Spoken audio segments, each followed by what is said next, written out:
eu moro nos arredores de uma cidade costeira. Hoje em dia a região já é bem mais povoada, mas quando eu era criança, na colônia havia apenas algumas poucas casas espalhadas em terrenos grandes.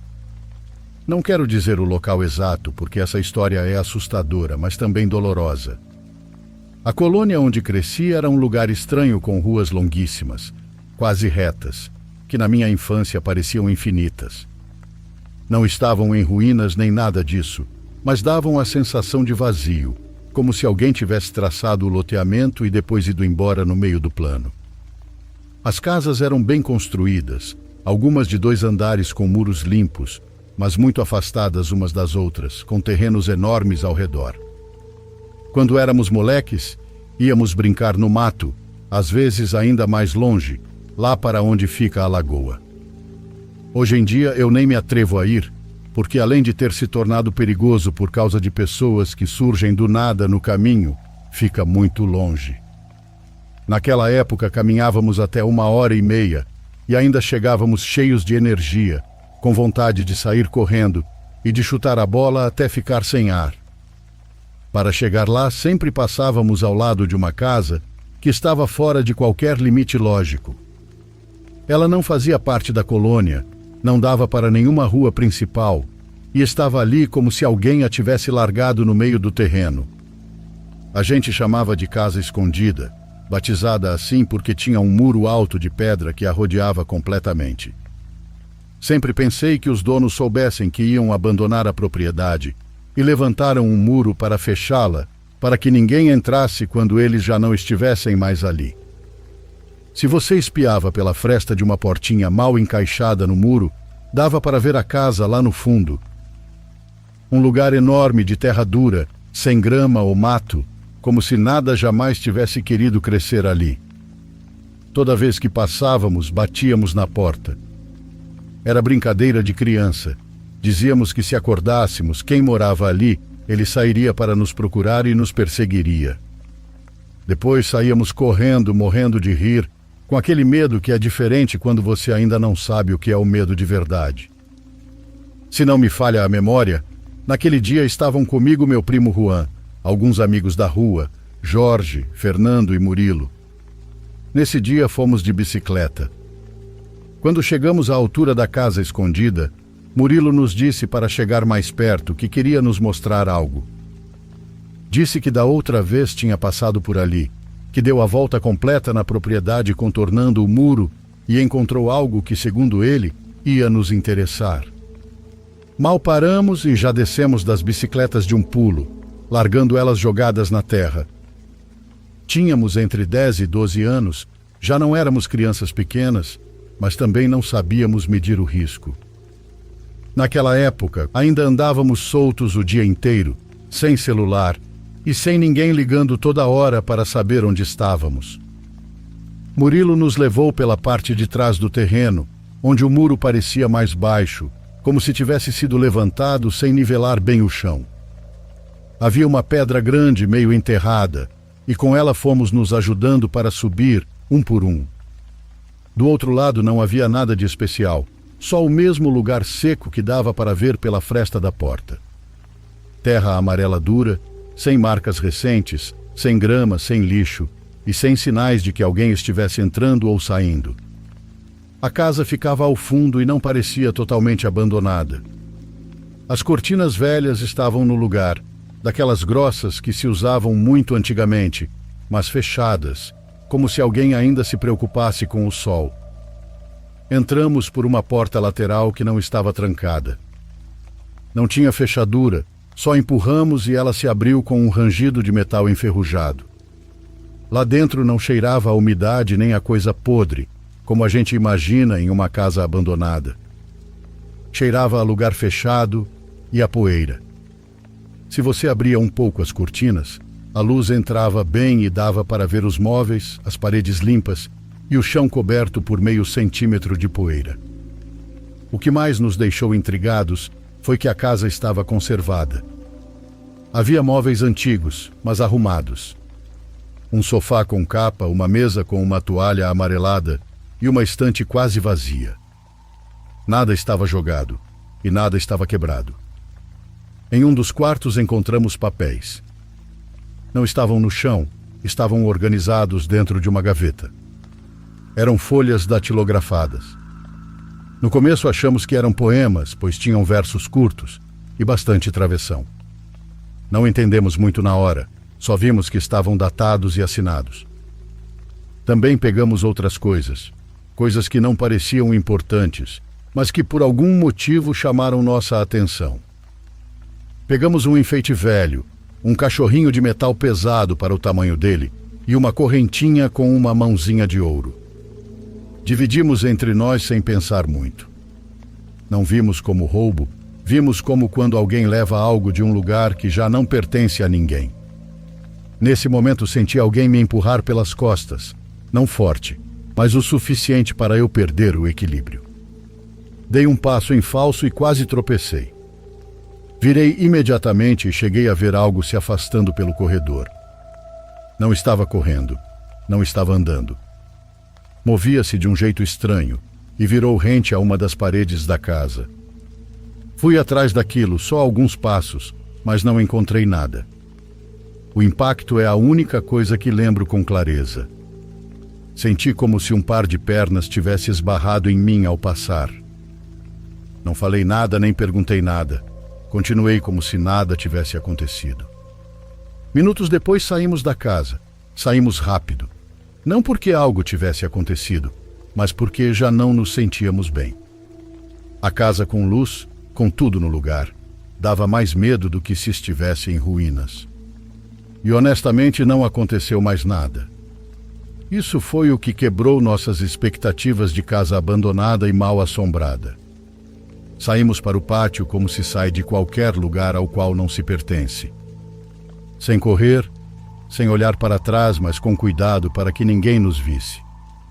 Depois saímos pela porta principal. Não tinha cadeado, só um arame grosso enrolado várias vezes, como para cumprir a ideia de que estava realmente fechada. Já do lado de fora, cada um subiu na sua bicicleta. No caminho, o assunto foi morrendo sozinho. Quando chegamos aos descampados, ninguém mais falava da casa escondida. Jogamos, corremos, voltamos cansados, com as pernas cheias de poeira e a cabeça em outra coisa. Durante semanas não voltamos a pensar nisso. A casa ficou do jeito que estava, até que um dia resolvemos desviar de novo para passar por lá. A tarde já estava caindo. Voltávamos de brincar, sem pressa, só empurrando as bicicletas. Foi então que alguém, não lembro quem, disse para espiarmos pela fresta da porta do muro. Dava para ver uma luz acesa dentro da casa. Ficamos em silêncio.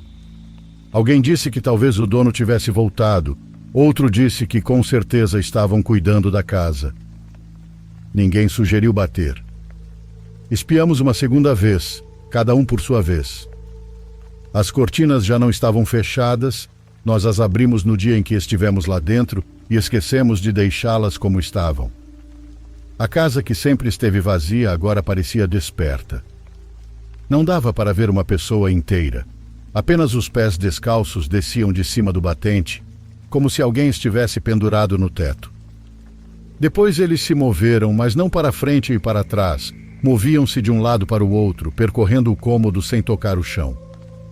Nós nos revezamos para olhar. Cada um espiava por um segundo, o suficiente para confirmar que não estava imaginando coisas. Ninguém gritou, ninguém disse nada extraordinário, apenas tirávamos o rosto pálido da fresta e deixávamos o lugar para o próximo que quisesse ver. De repente ouviu-se um barulho forte, como se tivessem arremessado um objeto grande contra a terra. Aí sim ficamos apavorados. Saímos correndo sem olhar para trás, mas tivemos que voltar para pegar as bicicletas. Pedalamos até o peito doer, e ninguém sugeriu voltar. Depois disso, deixamos de passar por ali. Algum tempo depois, não lembro quanto, perguntei à minha mãe se ela conhecia uma casa grande murada perto dos terrenos. Não disse a casa escondida, porque só nós a chamávamos assim. Expliquei como pude, e minha mãe me disse para de jeito nenhum eu entrar ali ou sequer espiar. Perguntei por quê. Ela ia me dizer algo, mas desistiu. Eu insisti. Na verdade, fiquei insistindo por vários dias e não entendia por que ela não queria me contar, até que um dia, cansada das minhas perguntas, me disse que era porque uma mulher tinha tirado a própria vida ali mesmo. Disse que os filhos dela pediram que não retirassem o corpo, que o deixassem ali e que aquela casa sempre tinha sido amaldiçoada. É o que dizem, ela esclareceu. Por isso ninguém entra lá. Eu quase disse que não era verdade, que não havia corpo nenhum lá dentro, porque eu já tinha estado na casa, mas me arrependi antes de falar besteira. Fiquei quieto porque me lembrei de algo que tinha acontecido comigo quando estive lá dentro. Enquanto explorávamos a casa, algo bateu nas minhas costas, não forte, mas como um empurrão. Contudo, eu nunca vi o que foi. Não me atrevia a contradizê-la, porque estaria confessando algo que não devia. Contei aos meus amigos e todos ficaram surpresos. Todos menos Murilo. Ele disse que era isso que ele queria nos mostrar desde o começo, que o corpo ainda estava pendurado dentro da sala. O estranho, segundo ele, é que quando entramos não estava. Depois disso, a casa deixou de existir para nós. Anos depois, já adulto, encontrei a folha que eu tinha levado naquele dia, a que achei que fosse um poema datilografado. Não era. Era uma carta de suicídio que na mesma hora joguei fora.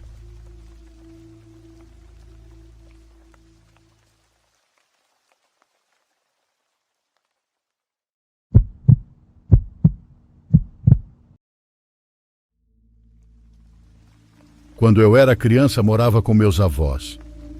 Meus pais tinham acabado de se separar e meu pai trabalhava na cidade vizinha, então eu o via todos os fins de semana. Meu tio, irmão do meu pai, também morava conosco, então eu raramente ficava realmente sozinho. Sempre me diziam para nunca abrir a porta para estranhos. Era uma cidade pequena e tranquila, onde todo mundo se conhecia. Tínhamos um vizinho que visitava com frequência para assistir a jogos de futebol, luta livre ou participar de churrascos em família. Vou chamá-lo de Davi. Ele era amigo tanto do meu avô quanto do meu tio. Ele frequentemente bebia cerveja com meu tio e ajudava meu avô com trabalhos no quintal ou consertos no caminhão. Numa noite fiquei sozinho em casa por um curto período. Minha avó estava no bingo e tinha ligado pedindo que fossem buscá-la. Meu avô me disse que iria buscá-la e perguntou se eu queria ir junto. Eu recusei porque estava assistindo Dragon Ball. Ele me lembrou de não abrir a porta para estranhos e então foi embora. Assim que vi o caminhão se afastar, a casa ficou silenciosa. Apenas alguns minutos depois, alguém bateu à porta. Corri até lá e perguntei em voz alta quem era, e ouvi apenas a voz familiar de Davi se identificando. Eu disse a ele que meus avós não estavam em casa, e ele respondeu que tinha acabado de ver meu avô saindo.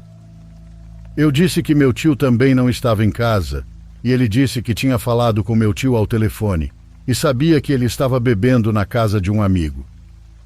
Então ele pediu para entrar. Eu disse que não tinha permissão para abrir a porta para estranhos, e ele insistiu que não era um estranho, já que era nosso vizinho e alguém que eu já conhecia. Na minha mente de criança, ele estava certo, mas eu não entendia por que ele viria se meu avô e meu tio não estavam ali. Eu destranquei a porta e a abri. Davi se ergueu sobre mim. Ele estava obviamente bêbado, balançando, falando enrolado, e apertando um dos olhos. Ele entrou e colocou as mãos nos meus ombros enquanto eu recuava. Ainda não me sentia alarmado, porque já tinha visto meu tio bêbado muitas vezes. Eu disse que ele podia esperar na cozinha enquanto eu voltava a assistir TV, mas ele não soltou meus ombros. Tentei puxar as mãos dele para fora de mim, mas não consegui. A voz dele do nada ficou cheia de raiva, e ele disse coisas que me assustaram, embora eu não me lembre exatamente das palavras agora, apenas do medo que elas me causaram. Ele me arrastou até a cozinha e pegou uma faca grande. Pressionou a ponta contra a minha barriga e perguntou se eu queria ser esfaqueado. Quando comecei a chorar, ele mandou eu ficar quieto ou ele cortaria minha língua ou minha garganta. Ele passou o lado cego da lâmina pelo meu pescoço para mostrar que estava falando sério. Então ouvi o caminhão dos meus avós chegando. Portas de carro se fecharam lá fora. Um alívio enorme me invadiu, e eu estava prestes a gritar por ajuda, mas Davi tampou a minha boca com a mão. Ele nos virou em direção à porta justamente quando minha avó entrou. O sorriso dela desapareceu quando viu ele me segurando com uma faca. Ela gritou para meu avô entrar imediatamente. Meu avô correu para dentro, gritando em choque e fúria, enquanto exigia saber o que estava acontecendo. Bastou um olhar para ver ele me mantendo refém, e ele avançou, gritando com Davi com pura raiva. Davi me empurrou no chão. Minha avó correu até mim, me abraçou com força e me impediu de ver o que estava acontecendo, enquanto dizia que eu estava seguro. Ainda assim, eu conseguia ouvir a luta. Eventualmente, pela graça de Deus, meu avô o dominou.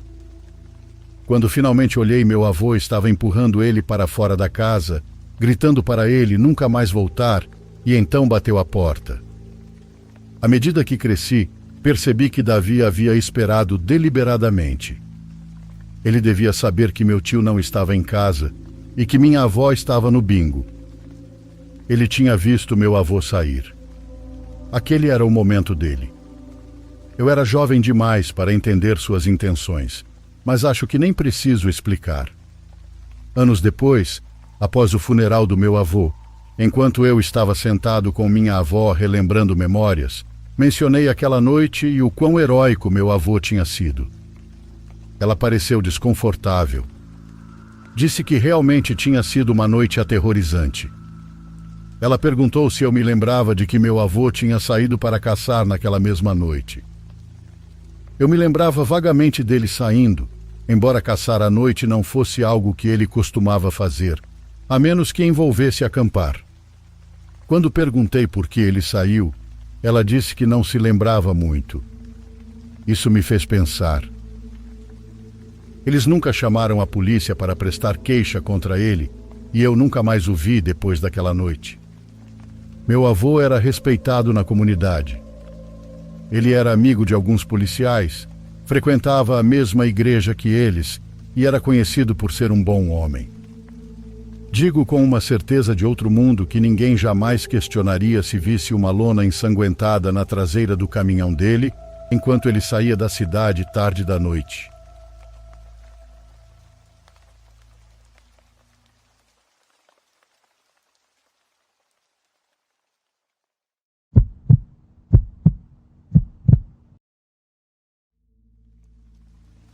Tenho o costume de acampar na floresta antes do fim do ano, com o objetivo de descansar do trânsito, da tecnologia e dos diferentes tipos de poluição que cercam as grandes cidades. No entanto, neste ano algo me dizia que seria diferente. Minhas férias estavam marcadas para o dia 14 de novembro. Porém, meu supervisor esqueceu de entregar minha solicitação aos chefes, e outra pessoa acabou pedindo esses dias primeiro. Por isso tive que modificar meu pedido para o dia 28. Durante esse tempo, curiosamente, meu algoritmo na internet só me mostrava notícias sobre desaparecimentos em áreas naturais, entrevistas com pessoas que garantiam ter visto bruxas, OVNIs ou criaturas estranhas. Eu sentia como se aquilo quisesse influenciar minhas ideias, provocando a possibilidade de eu acabar cancelando a viagem. Claro que mesmo assim, segui com meus planos, com provisões e barraca prontas para que eu partisse no fim de semana. O caminho parecia quase igual ao do ano passado, mas talvez com mais vegetação devido às chuvas recentes. A brisa era fresca, e nem se fala do ar impregnado com o cheiro de terra úmida e um toque de madeira. Era reconfortante. Ao chegar, comecei a descarregar minhas coisas, atravessando as árvores até o ponto onde sempre me instalava. Vale dizer que para chegar lá, era preciso atravessar entre raízes e um solo irregular, um claro exemplo do que é uma trilha. Tudo transcorreu normalmente durante a montagem do acampamento.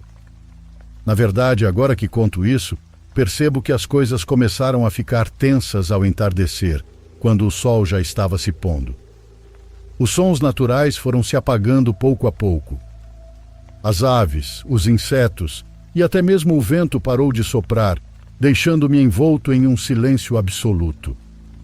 Nesse momento, senti que estava sendo observado de algum ponto da floresta, sensação que tentei justificar rapidamente para me acalmar.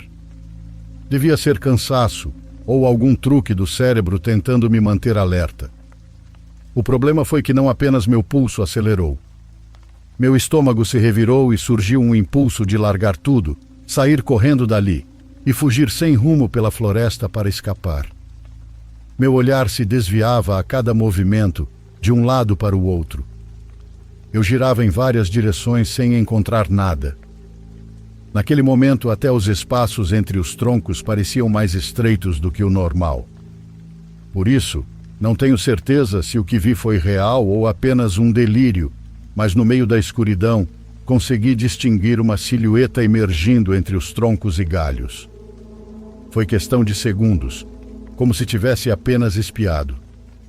Se o que meus olhos viram fosse real, aquela criatura devia medir facilmente mais de 2 metros, ser magra e ter forma humanoide. No entanto, também podia ter sido apenas minha mente inventando coisas. De um jeito ou de outro, comecei a sentir um pânico enorme, tanto pela possibilidade de a criatura ser real, quanto pelo perigo de estar sozinho. Peguei minha lanterna especial, ajustei o brilho para a potência máxima e comecei a guardar minhas coisas. Eu havia decidido cancelar aquele fim de semana tão esperado. Quando tentei chegar até a caminhonete, me senti desorientado. O caminho já não era o mesmo. As árvores pareciam se repetir por mais que eu avançasse. Juro que eu continuava vendo a fogueira à mesma distância. Não importava o quanto tentasse me afastar dela. Não havia som algum além da minha respiração irregular, causada pela tensão e pelo medo que só aumentava. Entrei em desespero, tomado pelo pensamento de que não sairia vivo dali. Comecei a chorar, correndo na direção onde eu tinha certeza de que a caminhonete estava estacionada. Pedi para voltar aos meus amigos, aos meus pais e, acima de tudo, para continuar vivendo. Essa última súplica pareceu ter sido ouvida pela própria floresta, pois finalmente consegui sair. A sensação de estar sendo observado foi se dissipando, enquanto os sons do vento e dos animais voltaram. Aos poucos, tudo voltava ao normal. Já dentro da caminhonete, com o que consegui pegar nas mãos, entrei e saí da floresta sem olhar para trás. Talvez eu nunca saiba se a criatura que vi se esgueirando era real ou fruto da minha imaginação. Ainda assim, acredito que foi algo claro demais para ter sido apenas imaginação.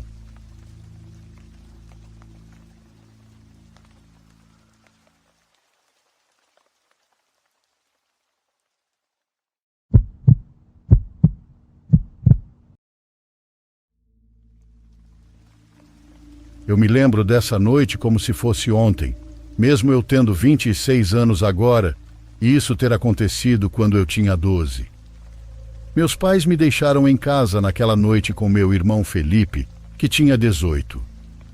No começo eu fiquei animado, porque era só eu naquela casa grande, o que na época parecia uma liberdade enorme.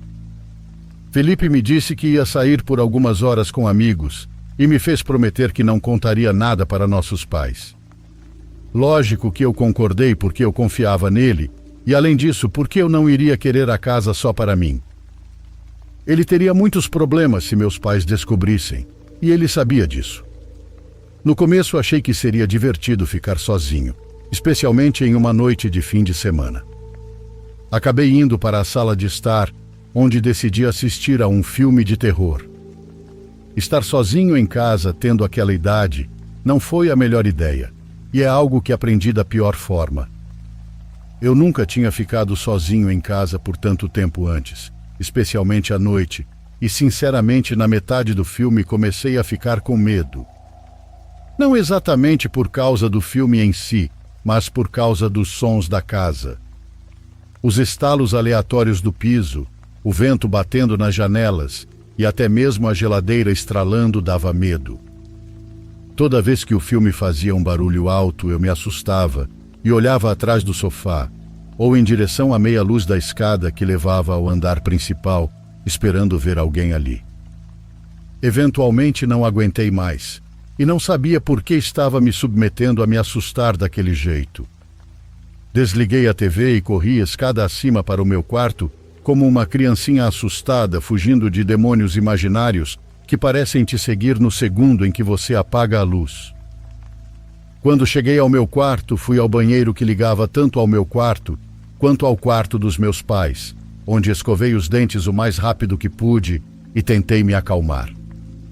Depois disso, fui para o meu quarto jogar Call of Duty no meu Xbox 360, achando que isso me deixaria um pouco menos assustado. Joguei por algumas horas, perdendo a noção do tempo e focando no jogo.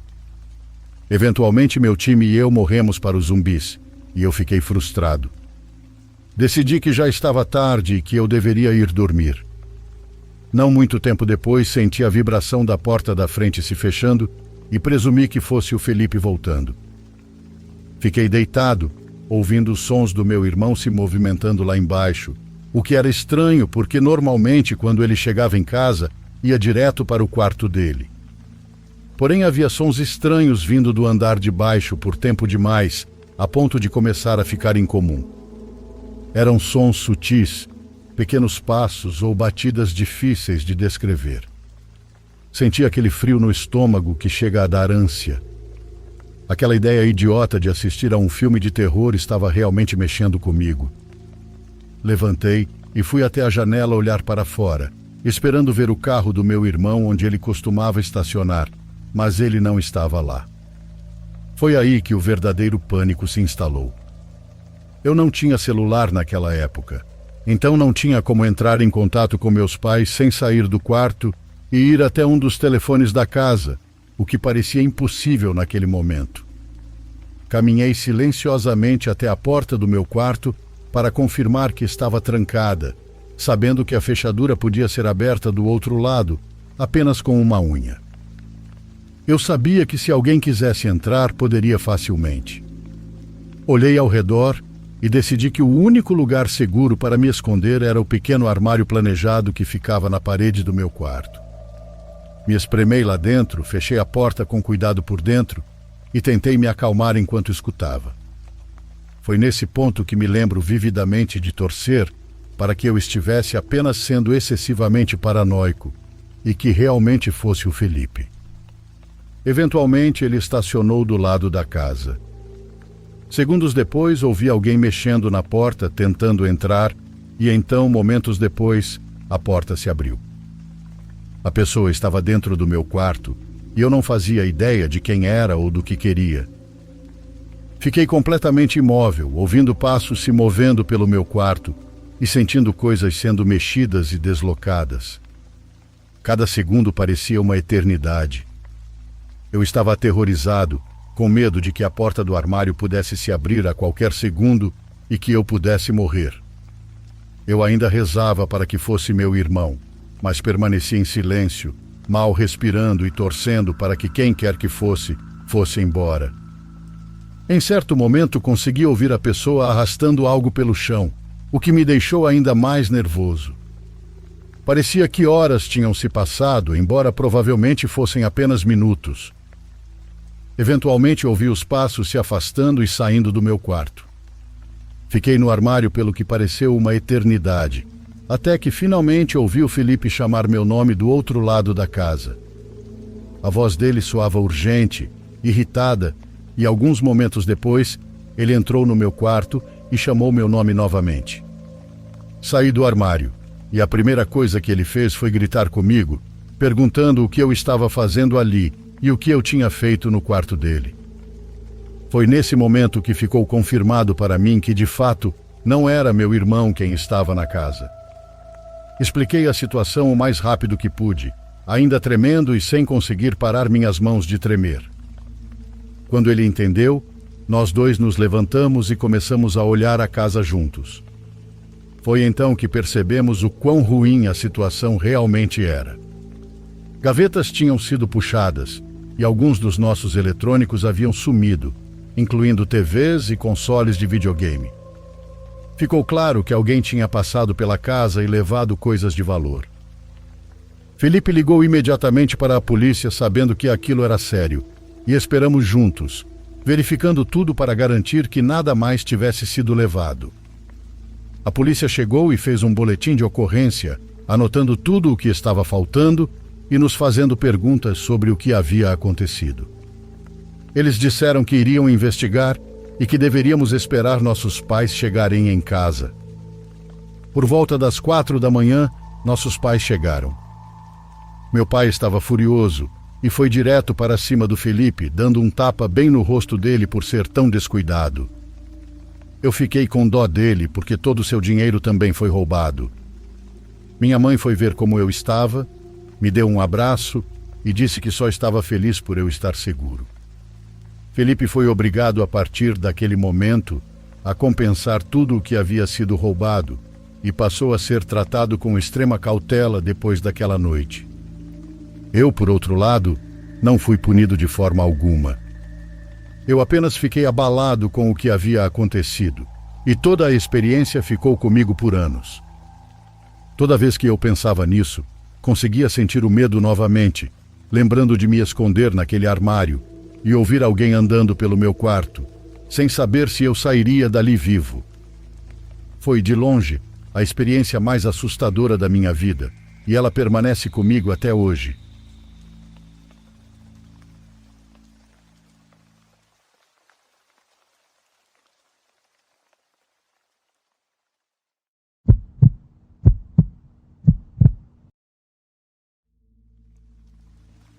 Agora até que enfim vou escrever meu relato enquanto chove lá fora. Lá vai. Eu nunca pensava muito sobre a mata atrás do bairro do meu amigo Julian. Bom, a mata simplesmente estava ali, uma faixa de árvores escuras fazendo divisa com um cul-de-sac tranquilo no interior do sul de Nova Jersey. Eram aquele tipo de lugar em que as crianças se desafiavam para brincar. Sinceramente, morei naquela região por anos e mal olhava para aquelas árvores. Mas numa noite em 2020, logo depois de as escolas fecharem, aquela mata deixou de ser apenas paisagem de fundo e passou a ser o centro de uma das experiências mais estranhas e perturbadoras que já vivi. É algo que continua comigo até hoje, não importa quantas vezes eu tente racionalizar. Então, quando o lockdown começou, passei a maior parte dos meus dias na casa do Julian. Não havia muito o que fazer e a casa dele ficava num quarteirão que formava um retângulo. Casas simples, bem próximas umas das outras, e atrás delas havia uma parede de árvores que se estendia por quilômetros. Existia apenas uma trilha oficial ali atrás, um caminho estreito de terra batida que levava a outro bairro. Mas quase ninguém usava. Numa noite depois de termos esgotado os videogames e conversas entediantes, resolvemos sair um pouco. Eu tinha mexido num skate velho na garagem dele mais cedo naquele dia e queria testar uma leve descida no final do quarteirão. Uma névoa baixa agora se agarrava ao chão. As luzes das varandas pareciam ser engolidas por ela. Enquanto caminhávamos, notei uma abertura fina entre duas cercas no fim da rua. Era uma passagem pequena, quase invisível, que desaparecia no meio das árvores. Perguntei ao Julian sobre aquilo e ele deu de ombros. Acho que é só um atalho para a trilha velha. Eu vou lá às vezes, ele disse. Não pensei muito nisso naquele momento. Usei o skate naquela noite e depois de uma queda espetacularmente desajeitada, saí com o pulso rachado e o ego bem machucado. Bom, na noite seguinte, com o pulso imobilizado, a curiosidade sobre o caminho falou mais alto e toquei no assunto de novo. Dessa vez pegamos uma lanterna e fomos até lá. Tinha chovido mais cedo naquele dia, então havia casca molhada e lama pelo chão.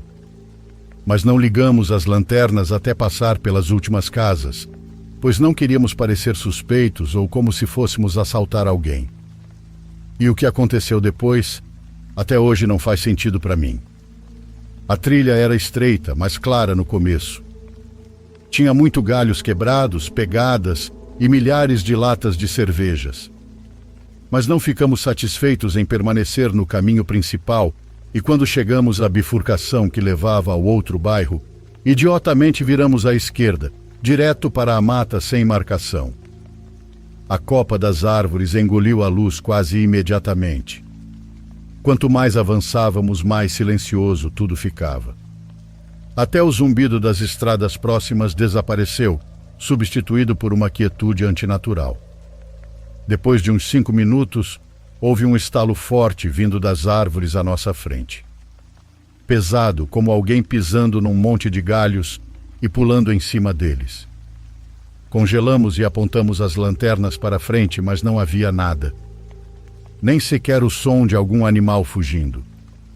Nenhum galho se mexendo, apenas o eco daquele barulho pairando no ar, como uma respiração presa. Provavelmente foi um cervo, o Julian disse, embora ele mesmo não parecesse convencido. Mudamos a direção, tropeçando pelo mato encharcado, mas alguns minutos depois aconteceu de novo. Diretamente à nossa frente agora. De alguma forma, mesmo tendo mudado de rumo, o mesmo som, o mesmo feixe de luz vazio revelando absolutamente nada. Uma garoa fina começou a cair entre as árvores. Minha camisa foi ficando úmida, a temperatura caiu um pouco, e aquela sensação de que não estávamos mais sozinhos se instalou de vez. A gente devia voltar, murmurei, e pela primeira vez ele não discordou. Refazer o caminho foi mais difícil do que esperávamos. Tudo parecia igual no escuro, mas quando finalmente tropeçamos de volta no caminho principal, senti um alívio de outra dimensão. Isso até ouvirmos de novo. Dessa vez, vinha diretamente atrás de nós, e era um ritmo constante de passos. Começamos a andar bem ligeiro a partir daquele momento. A chuva se intensificou, abafando ruídos menores, mas o estalo não parou. Ficou mais alto, mais seco e mais próximo. Forcei-me a olhar por cima do ombro. 4 feixes de luz separados agora serpenteavam entre as árvores, vindo diretamente em nossa direção. Corre, sussurrei e não precisei repetir. Disparamos às cegas pela escuridão. Galhos chicoteavam meus braços e a tala batia contra o meu rosto. A saída da trilha deveria ser óbvia, mas aparentemente passamos direto e acabamos diante de uma cerca de quase 2 metros atrás de uma das casas. Era um beco sem saída. Meu pulso ruim doía só de olhar para aquilo, e não havia como escalar direito. Então, de repente, a mata atrás de nós ficou em silêncio. Sem passos, sem luzes, apenas a chuva batendo nas folhas grandes de umas flores. Hesitamos talvez por 2 segundos, tempo suficiente para eu sentir o primeiro lampejo de esperança. Talvez quem quer que fosse tivesse ido embora. Mas então minha lanterna captou o movimento atrás do Julian. Aqueles feixes reapareceram, tremeluzindo entre as árvores, e vinham rápido agora. Dessa vez, porém, não hesitaram nem mudaram de direção. Moviam-se com propósito direto pela trilha, direto em nossa direção. Corremos de novo e começamos a escalar a cerca, mesmo eu mal conseguindo passar por cima. Caímos do outro lado, tropeçando no asfalto com os pulmões queimando. O Julian veio logo depois, pois ele tinha me ajudado a passar pela cerca. Mas então ele começou a andar. Andar, como se achasse que já tínhamos escapado do que quer que estivesse lá atrás. Eu gritei para ele se mexer, mas antes que pudesse, aquelas luzes surgiram por cima da cerca. Havia 4 silhuetas, do tamanho de pessoas, e elas eram silenciosas. Elas também passaram a cerca, mas pararam ali, como se uma linha invisível as impedisse de avançar. Não falaram nada. Não deram um passo à frente. Apenas ficaram ali, nos observando. A essa altura, nós disparamos em direção à casa dele, a 2 quarteirões dali, e só paramos de correr quando a porta se fechou trancada atrás de nós.